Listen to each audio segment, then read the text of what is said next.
আমাদের মৃত্যু হবে, কখন মৃত্যু চলে আসে বলা যায় না। যদি আমরা বেশি বেশি নেক আমল করি, বেশি বেশি জিকির করি, তাহলে মৃত্যুর যন্ত্রণা থেকে বাঁচতে পারবো, কবরে আযাব থেকে বাঁচতে পারবো, হাসরের ময়দানে আমাদের হিসাব সহজ হবে আমরা যদি বেশি বেশি নেক আমল করতে পারি।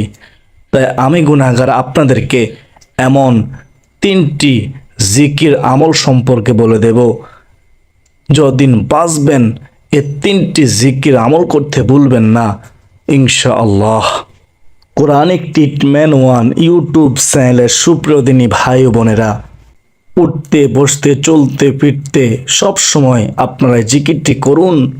আপনার জন্য রহমত দরজা খুলে যাবে, রিজিকের দরজা খুলে যাবে, আপনার সকল কিছুতে বরকতে পরিপূর্ণ হয়ে যাবে, রুজি রোজগারে বরকত হবে, হায়াতে বরকত হবে ইনশাআল্লাহ। আপনার সকল কাজে আল্লাহ তাআলার গায়বী সাহায্য আসবে, দুনিয়া ও আখিরাতের ভরপুর কল্যাণ অর্জন হবে ইনশাআল্লাহ। প্রিয় দিনদার মুসলমান ভাই ও বোনেরা, আমি নিশ্চিত আজকের এই জিকিরের আমলের আলোচনাটি আপনার আমার জীবনের মোড় ঘুরিয়ে দেবে ইনশাআল্লাহ। তাই ধৈর্য ধরে ভিডিওটি দেখার ও শোনার জন্য অনুরোধ করতেছি। কোরআনিক ট্রিটমেন্ট ওয়ান ইউটিউব চ্যানেলের সুপ্রিয় দিনী ভাই ও বোনেরা, তো চলুন বিস্তারিত জেনে নেই। হযরত আব্দুল্লাহ ইবনে বশর রাদিয়াল্লাহু তাআলা আনহু তিনি বলেন, নবীজির কাছে এসে এক লোক বলল, আমার জন্য ইসলামের শরীয়তের বিষয়াদিগুলো অতিরিক্ত হয়ে গিয়েছে, সুতরাং আমাকে এমন একটি বিষয় জানান যা আমি মজবুতভাবে আমল করতে পারি। তখন নবীজি সাল্লাল্লাহু আলাইহি ওয়াসাল্লাম ওই লোককে বললেন, তুমি সদা সর্বদাই জিকির করো, তোমার জিহ্বা যেন আল্লাহ তাআলার জিকিরের দ্বারা সিক্ত থাকে। নবীজি কি বললেন? নবীজি সাল্লাল্লাহু আলাইহি ওয়াসাল্লাম বললেন, তিনি লোকটিকে বলেছিলেন আল্লাহ তাআলার জিকির করতে, জিকির আমলের কথা বললেন, তুমি সদা সর্বদাই আল্লাহ তাআলার জিকির করবে। কোরআনিক ট্রিটমেন্ট ওয়ান ইউটিউব চ্যানেলের সুপ্রিয় দিনী ভাই বোনেরা, আশা করি সকলে বুঝতে পেরেছেন জিকিরের আমল কত দামি আমল। সুবহানাল্লাহ। হযরত আবু সাঈদ আল খুদরি রাদিয়াল্লাহু তাআলা আনহু থেকে বর্ণিত, তিনি বলেন, রাসূলুল্লাহ সাল্লাল্লাহু আলাইহি ওয়াসাল্লামকে প্রশ্ন করা হলো, কি প্রশ্ন করা হলো? কিয়ামতের দিন আল্লাহ তাআলার নিকট বান্দাদের মধ্য থেকে কে মর্যাদায় সবচেয়ে উত্তম হবে, সর্বোত্তম হবে? নবীজি তখন বললেন, আল্লাহ তাআলার অধিক জিকিরকারীগণ। সুবহানাল্লাহ। প্রিয় দিনী ভাই ও বোনেরা, হযরত আবু দারদা রাদিয়াল্লাহু তাআলা আনহু তিনি বলেন, নবীজি সাল্লাল্লাহু আলাইহি ওয়াসাল্লাম বলেছেন, আমি তোমাদেরকে অধিক উত্তম কাজ সম্পর্কে জানাবো না, যা তোমাদের মনিবের নিকট সবচেয়ে পবিত্র, তোমাদের সম্মানের দিক থেকে সবচেয়ে উচ্চ, স্বর্ণ রৌপ্য দান খয়রাত করার চেয়ে অধিক দামি, বেশি ভালো, এবং তোমাদের শত্রুর মোকাবেলায় অবতীর্ণ হয়ে তাদেরকে হত্যা করা কিংবা শহীদ হওয়া থেকে আরো উত্তম। সুবহানাল্লাহ। সাহাবায়ে কেরাম বললেন, ইয়া রাসূলুল্লাহ, নবী গো, হ্যাঁ আমাদেরকে জানিয়ে দিন, বলে দিন, আপনি আমাদেরকে বলে দিন। তখন নবীজি সাল্লাল্লাহু আলাইহি ওয়াসাল্লাম বললেন, ও আমার সাহাবীরা শুনো, সেটি হলো মহান আল্লাহ তাআলার জিকির। সুবহানাল্লাহ। প্রিয় মুসলমান ভাই বোনেরা, হাদিসে নবীজি সাল্লাল্লাহু আলাইহি ওয়াসাল্লাম আল্লাহ তাআলার জিকিরের কথা বলেছেন। 5টি ফায়দা হবে ও শ্রেষ্ঠত্ব বয়ান করেছেন। সেগুলো হলো, 1 নম্বরে জিকির হলো সর্বোত্তম আমল, 2 নম্বরে জিকির হলো আল্লাহ তাআলার কাছে সবচেয়ে পবিত্র আমল, 3 নম্বরে আল্লাহ তাআলার জিকিরের ফলে সম্মান বৃদ্ধি করে দিবেন। সুবহানাল্লাহ। 4 নম্বরে জিকির করা স্বর্ণ রৌপ্য দান খয়রাত করার চেয়েও বেশি উত্তম। সুবহানাল্লাহ। 5 নম্বরে জিকির করা হলো জিহাদে শহীদ হওয়ার চেয়েও আরো বেশি উত্তম। সুবহানাল্লাহ। জিকিরগুলো এত দামি একটি আমল, আশা করি সকলে বুঝতে পেরেছেন। এই হাদিসের শেষে হযরত মুআজ ইবনে জাবাল রাদিয়াল্লাহু তাআলা আনহু তিনি বর্ণনা করেন, তিনি বলেন, আল্লাহ তাআলার শাস্তি হতে মুক্তি পাওয়ার জন্য আল্লাহ তাআলার জিকিরের তুলনায় অগ্রগণ্য আর কোনো জিনিস নেই। অর্থাৎ যে যত বেশি জিকির করবে সে আল্লাহ তাআলার প্রিয় হবে, আল্লাহ তাআলার আযাব গজব থেকে দূরে থাকবে। সুবহানাল্লাহ।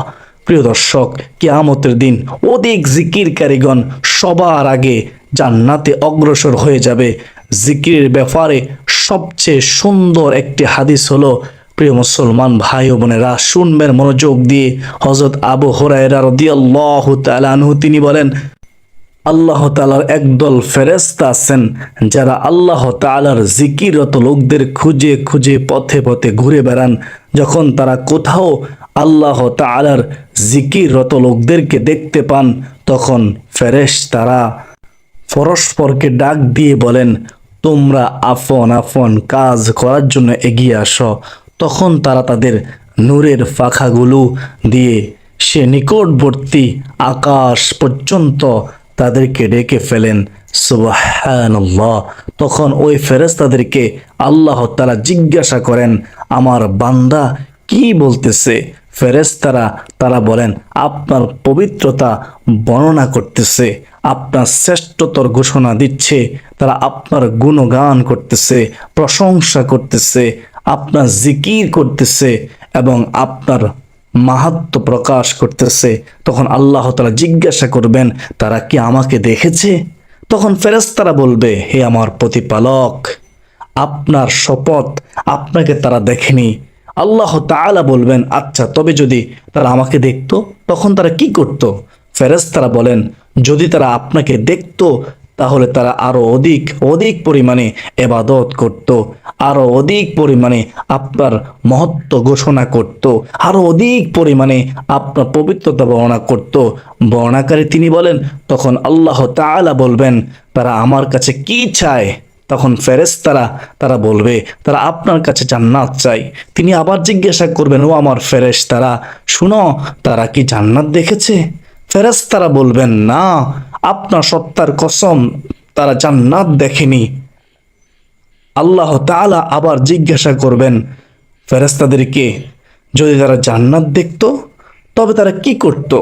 ফেরেশতারা উত্তরে বলল, যদি তারা জান্নাত দেখতো, জান্নাত দেখতে পেত, তাহলে তারা জান্নাতের আরো অধিক লোভ করত, আরো বেশি চাইতো এবং এর জন্য আরো বেশি বেশি তারা আকৃষ্ট হতো।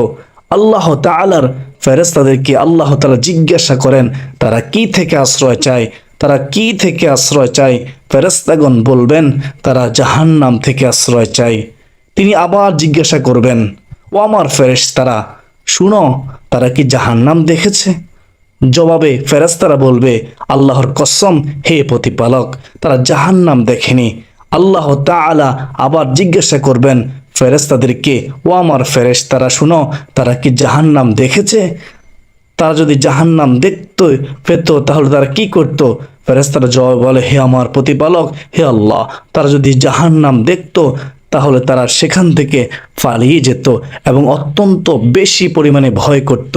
তখন আল্লাহ তাআলা বলবেন, আমি তোমাদেরকে সাক্ষী রাখতেছি, হে ফেরেশতারা তোমরা সাক্ষী থাকো, আমি আল্লাহ তাদেরকে ক্ষমা করে দিলাম। সুবহানাল্লাহ। তখন ফেরেশতাদের মাঝে একজন বললেন, হে আল্লাহ, তাদের অমুক ব্যক্তি আছে, সে তাদের অন্তর্ভুক্ত নয়, বরং সে কোনো প্রয়োজন এখানে এসেছে। আল্লাহ তাআলা বলবেন, তারা এমন উপনিবেশকারী যাদের মজলিস থেকে কেউ বিমুখ হয়ে যায় না। সুতরাং যারা কোনো মজলিসে আসে নাই, অন্য কোনো কাজে আসে এবং মজলিসের আশেপাশে তাদেরকেও আল্লাহ তাআলা ক্ষমা করে দিবেন। সুবহানাল্লাহ। সুতরাং যারা মজলিসে আসে দাঁড়িয়ে থাকেন, মাহফিলে এসে দাঁড়িয়ে থাকেন, তাদের উচিত যে কোনোভাবে বসে যাওয়া, তাহলে আল্লাহ তাআলা ক্ষমা করে দিবেন। সূরা আহজাবের 41 নম্বর আয়াত থেকে 42 নং আয়াতে আল্লাহ তাআলা তিনি বলেন, হে মুমিনগণ, তোমরা আল্লাহ তাআলাকে অধিক পরিমাণে স্মরণ করো এবং সকাল বিকাল আল্লাহর পবিত্রতা বর্ণনা করো। সুবহানাল্লাহ। কোরআনিক ট্রিটমেন্ট ওয়ান ইউটিউব চ্যানেলের সুপ্রিয় দিনী ভাই বোনেরা, আপনার ছেলে নাটক, সিনেমা, গান, অন্য কিছু দেখতে পারতেন, কিন্তু আপনারা আপনাদের মূল্যবান সময়টুকু ব্যয় করে এই জিকিরের আমল শেখার জন্য আলোচনাটি শুনতেছেন, দেখতেছেন। আল্লাহ তাআলা এই উসিলায় আপনাকে আমাকে ক্ষমা করে দিলেও দিতে পারেন। সুবহানাল্লাহ। প্রিয় দর্শক শ্রোতা, প্রিয় মুসলমান ভাই বোনেরা, জিকির বড় একটি দামি ইবাদত। নবীজি বলেন, যে কলব আল্লাহ তাআলার জিকির করে সে কলব হলো জীবিত মানুষের মতো, আর যেই কলব আল্লাহ তাআলা জিকির করে না সে কলব হলো মৃত মানুষের মতো। সাহাবায়ে কেরাম জিজ্ঞাসা করলেন, ইয়া রাসূলুল্লাহ, ইয়া হাবিবাল্লাহ, নবী গো, কলব আবার কি? তখন নবীজি বললেন, প্রতিটি মানুষের বাম দুধের 2 আঙ্গুল নিচে একটি গোশতের টুকরো আছে। ওই গোশতের টুকরো যদি ভালো হয় পুরো মানুষটাই ভালো হয়ে যায়, আর যদি ওই গোশতের টুকরো যদি খারাপ হয় পুরো মানুষটাই খারাপ হয়ে যায়।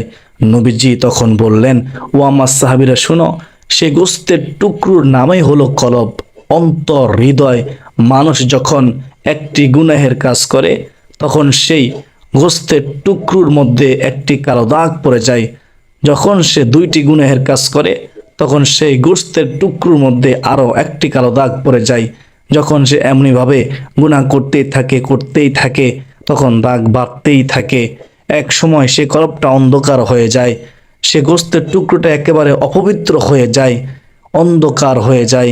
প্রিয় দর্শক শ্রোতা, সাহাবায়ে কেরাম নবীজিকে প্রশ্ন করলেন, ইয়া রাসূলুল্লাহ, ইয়া হাবিবাল্লাহ, নবী গো, গোশতের টুকরো আবার কিভাবে পবিত্র করতে হয়? তখন নবীজি সাল্লাল্লাহু আলাইহি ওয়াসাল্লাম বললেন, যখন কোনো ব্যক্তি আল্লাহ তাআলার নামের উপর জিকির করে তখন সে জিকিরের ধাক্কায় গোশতের টুকরোটা পরিষ্কার পরিচ্ছন্ন হয়ে যায়, সে কলবটা পরিষ্কার পরিচ্ছন্ন হয়ে যায়।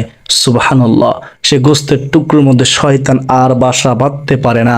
তাই প্রিয় দর্শক শ্রোতা, যতদিন বাঁচবেন প্রতিদিন শত ব্যস্ততার মাঝেও এ 3টি জিকির করা কখনো ভুলবেন না। চেষ্টা করবেন এই 3টি জিকির করার। যদি করতে পারেন নিয়মিত জিকিরগুলো মনে রাখবেন। এ জিকির উসিলায় কিয়ামতের মাঠে বিনা হিসেবে আপনাকে জান্নাত দিলেও দিতে পারেন। মহান আল্লাহ তাআলা আপনাদেরকে আমাদেরকে সেই আমল করার, জিকিরগুলো করার তৌফিক দান করুন। আমিন, আল্লাহুম্মা আমিন। এখন শুনুন কোন 3টি জিকির।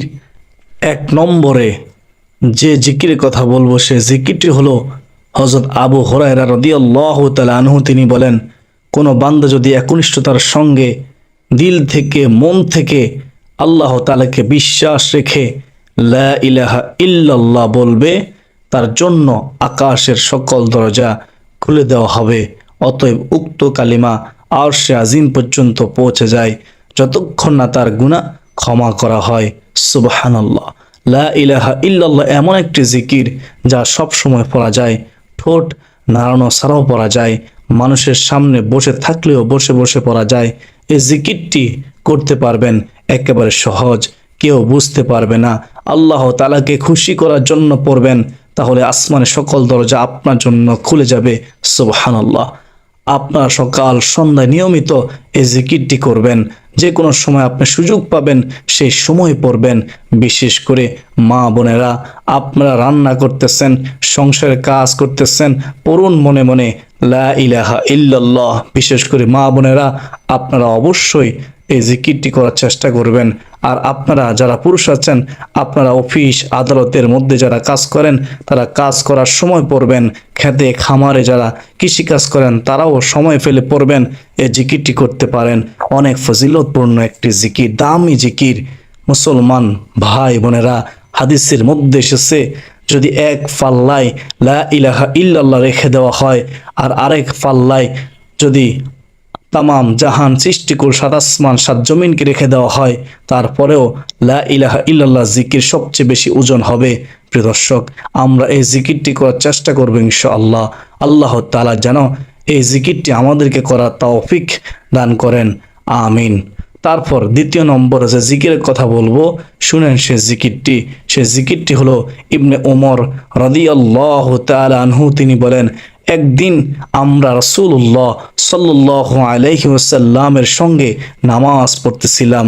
সেই সময়ে লোকদের মাঝে হতে এক লোক বলে উঠল, আল্লাহু আকবার কাবীরা ওয়ালহামদুলিল্লাহি কাসীরা ওয়া সুবহানাল্লাহি বুকরাতাও ওয়া আসীলা।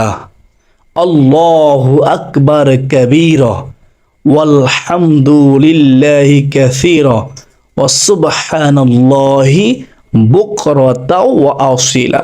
তখন নবীজি সাল্লাল্লাহু আলাইহি ওয়াসাল্লাম বললেন, এই বাক্যটি, এই জিকিরটি, এই দোয়াটি কে বলেছে? উপস্থিত লোকদের মাঝে এক লোক বলে উঠল, আমি ইয়া রাসূলুল্লাহ, আমি বলেছি। তখন রাসূলুল্লাহ সাল্লাল্লাহু আলাইহি ওয়াসাল্লাম তিনি বলেন, এই দোয়ায় আমি এতই আশ্চর্য হয়ে গিয়েছি যে এই বাক্যগুলোর জন্য, এই দোয়াগুলোর জন্য আকাশের দরজাগুলো আল্লাহ তাআলা খুলে দিয়েছেন। সুবহানাল্লাহ।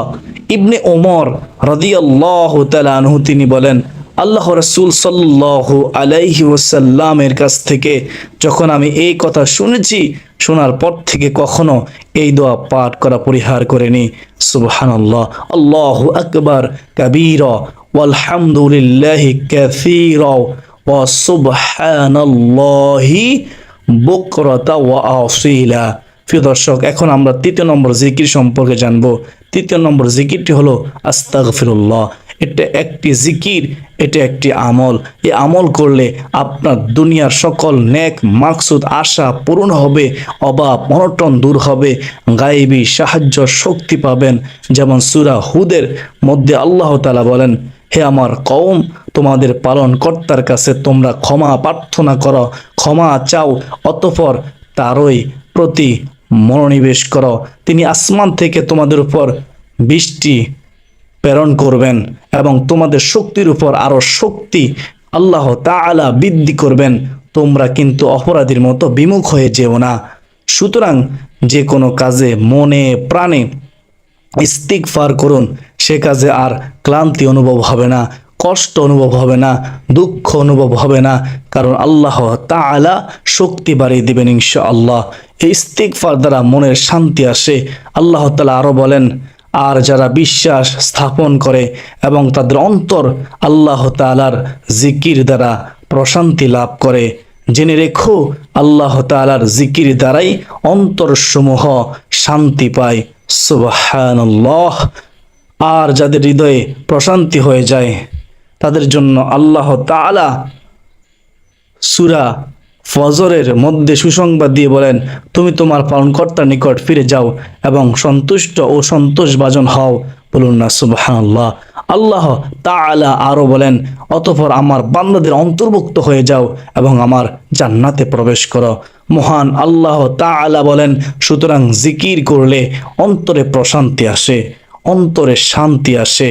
জিকির করলে আল্লাহ তাআলা খুশি হয়, জিকির করলে আল্লাহ তাআলা জান্নাতে সুসংবাদ দিয়েছেন। সুবহানাল্লাহ। প্রিয় মুসলমান ভাই বোনেরা, তিনটি জিকির অর্থাৎ এক নম্বরে লা ইলাহা ইল্লাল্লাহ, দুই নম্বরে আল্লাহু আকবার কাবীরা ওয়ালহামদুলিল্লাহি কাসীরা ওয়া সুবহানাল্লাহি বুকরাতাও ওয়া আসীলা, তিন নম্বরে আস্তাগফিরুল্লাহ। এই জিকিরগুলো, এই আমলগুলো করবেন ইনশাআল্লাহ।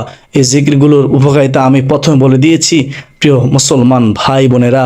তাছাড়াও সুবহানাল্লাহ, আলহামদুলিল্লাহ, আল্লাহু আকবার, এই জিকিরগুলো বেশি বেশি করে পড়তে পারেন। হাদিসে আছে সুবহানাল্লাহ একবার বললে আসমান জমিনের মাঝখানে যত ফাঁকা জায়গা রয়েছে সব ফাঁকা জায়গাগুলোকে আল্লাহ তাআলা নেকি দ্বারা পরিপূর্ণ করে দিবেন। সুবহানাল্লাহ। প্রিয় দর্শক, আমরা অবশ্যই এই জিকিরগুলো করার চেষ্টা করব ইনশাআল্লাহ। আল্লাহ তাআলা যেন আমাদের সবাইকে বেশি বেশি নবীজিকে অনুকরণ করার এবং বেশি বেশি করে আল্লাহ তাআলার জিকির করার, জিকির আমল করার তৌফিক দান করুন। সকলে বলি আল্লাহুম্মা আমিন। যতদিন বাঁচবেন, চলতে ফিরতে উঠতে বসতে সদা সর্বদাই এই তিনটি জিকির করার চেষ্টা করবেন ইনশাআল্লাহ। রাতে ঘুমানোর পূর্বে আপনারা তিনটি জিকির করুন। আপনি তাসবিহ হাতে নিয়ে পড়ুন, যতবার ইচ্ছে ততবার, নির্দিষ্ট কোনো সংখ্যা নেই। যদি সম্ভব হয় প্রতিটি 100 বার করে পড়তে পারেন, এটা আপনার ইচ্ছা। আল্লাহ তাআলা আমাকে, আপনাকে, আমাদের সবাইকে এই 3টি তাসবিহ, 3টি জিকির করার তৌফিক দান করুন। আমরা এই জিকিরগুলো করব কাকে খুশি করার জন্য? একমাত্র আল্লাহকে খুশি করার জন্য।